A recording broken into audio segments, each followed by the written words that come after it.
ওনাকে মারলেন কেন? তুমি এতদিন কইছিলা আব্বা আমি তোমার বউ পেয়ে গেছি। আর বলিস কি? কোথায় সেই ছেলে? আমি তাকে দেখতে চাই। আমার মেয়েকে বিয়ে করতে চাস?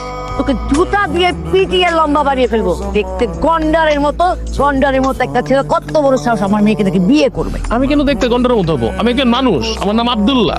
মেকআপ দিয়ে কিন্তু আমরা মুখের দাগ ঠিকই ক্লিন করতে পারি, কিন্তু মনের যে দাগটা আছে না সেটা কখনো ক্লিন করতে পারি না। তুই এই বাংলোতে থাকতেই পারবি না। ছেলেটা থাক না। তোমাকে দিয়ে জীবনে কিছু হয়নি আর হবেও না। কি বললি? ভালোবাসা? তোর ভালোবাসা আমার লাগবে না, যা এখান থেকে যা। তো আমার কি সত্যি অসুস্থ ভাইজান জানতে চাচ্ছে? আমার আম্মা আজকে 4 দিন ধরে হসপিটালে ভর্তি। কত টাকা লাগবে তোমার? 20,000 টাকার মতো। দেন তোর 25,000 টাকা দিয়ে দেবেন। এই অবস্থায় কোথায় গিয়েছিল? আমার কথাটা তো শুনো। আরে কোথায় গিয়েছিল আগে সেটা বল। মা, আমার কথাটা শুনো। আমি শপিং এ গেছি, আমারটা আব্দুল্লাহ শপিং এ নিয়ে গেছি। কি কি কিনে দিছে জানো?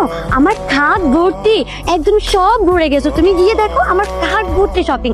জামা কাপড় জুতো সব কিছু নিয়ে দিয়েছে মা। আমি একটা একটা টাইল দিচ্ছি। আমি গেলাম মা, তোমরা থাকো। কি হয়েছে? বিষয়টা হয়েছে কি আব্দুল্লাহ ভাই, এই যে আপনি শুক্রবারে অনেক অসহায় গরিবদের টাকা পয়সা দান করলেন না, এমনকি গতকালকেও এই আপারে কয়েক লাখ টাকার মার্কেট করে দিচ্ছেন। এতে ওনাদের সন্দেহ হয়েছে আপনি খারাপ মানুষ। খারাপ লোক মানে? খারাপ মানুষ মানে বুঝলেন না, যারা অবৈধভাবে টাকা পয়সা কামায়। আমি অবৈধ ব্যবসা করি? বিষয়টা তা না। আচ্ছা, আপনারা কেউ কখনো শুনেছেন বা দেখেছেন যে একজন অবৈধ পথে অর্থ উপার্জন করে মানুষকে সাহায্য সহযোগিতা করছে? শুনেছেন? আমার মনে হয় আপনারা দেখেননি। একজন অবৈধ ব্যবসায়ী এরকম বুক টান সিনা টান করে ঘুরে বেড়াতে পারে না, তাদের ভিতরে ভয় থাকে। আপনারা ওকে চেনেন? ARS গ্রুপের নাম শুনেছেন? হ্যাঁ স্যার, আমিও শুনছি। এটা তো অনেক বড় কোম্পানি। হ্যাঁ, অনেক বড় কোম্পানি। ARS, আব্দুল্লাহ রহিম সরকার। জি, আমি ওর বাবা আব্দুর রহিম সরকার, আর ওর নামেই আমি রাইস মিলগুলো দিয়েছি। শুধু রাইস মিল না, এমন 15টা রাইস মিল, 13টা ইটের ভাটা, ব্রিক্স ফিল্ড, এছাড়াও দেশের বিভিন্ন জেলায় আমাদের কয়েকশো বিঘা জমি আছে।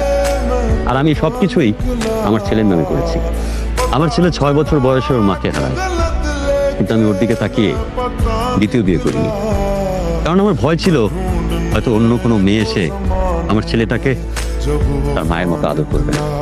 এই জন্য অবশ্য অনেকে অনেক কথা বলেছে, কিন্তু আমি কখনো কানে নিই। আমার ছেলে দেখতে যেমনই হোক, আমার কাছে ও রাজপুত্র। আচ্ছা, আপনি কেমন মা? একজন মা হয়ে অন্য আরেকজন মায়ের সন্তানকে আপনি কিভাবে বাজে কথা বলতে পারেন? কিভাবে পশুর নামে ডাকতে পারেন? ও যদি আপনার সন্তান হতো, আপনি কি ওকে গন্ডার বলে ডাকতে পারতেন?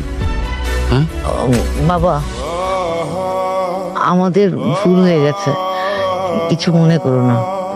না, আপনি যেটা করেছেন সেটা ভুল না। আপনি যেটা করেছেন সেটা অন্যায়।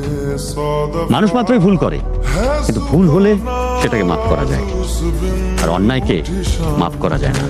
অন্যায়কে মাফ করলে সেটা প্রশ্রয় দেওয়া হয়।